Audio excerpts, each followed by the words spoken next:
वर्ग पाचवीचा दशांश अपूर्णांक या घटकामधील दशांश अपूर्णांकाची बेरीज बघणार आहोत। बघा, माझ्या हातामध्ये एक पेन्सिल आहे।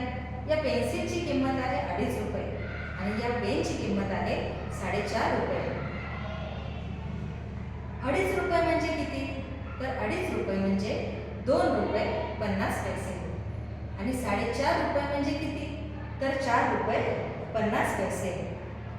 याच्यामध्ये आपण जर बघितलं तर 2.5 रुपये आणि 4.5 रुपये याची बेरीज आपण किती सांगू शकतो?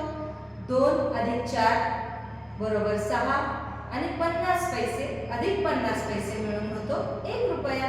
असे मिळून आपण सांगतो 7 रुपये। पण आता आपल्याला दशांश अपूर्णांकाची बेरीज दशांश अपूर्णांकामध्ये हे मांडून दाखवायचं आहे की ही बेरीज कशी करायची आहे। बघा,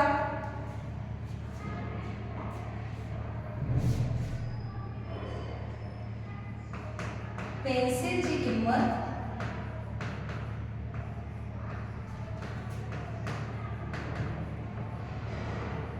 2 रुपये 50 पैसे।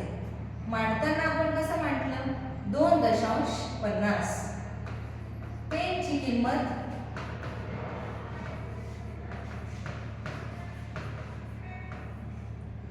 4 रुपये 50 पैसे। मांडताना आपण मांडलं 4.50। या दोन्हीची आपल्याला बेरीज करायची आहे। शतांश स्थानामध्ये 0 0 आहे म्हणून त्याची बेरीज आली 0। दशांश स्थानामध्ये 5 अधिक 5 बरोबर होतात 10। 10 मध्ये हा दशांश आहे आणि हा एकक आहे।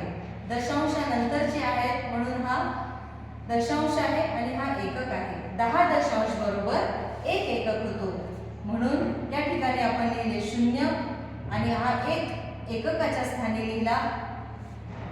यांची बेरीज आली 1 अधिक 2 अधिक 4 बरोबर 7। मग अशा प्रकारे पेन्सिल आणि पेनची एकूण किंमत आली 7 रुपये।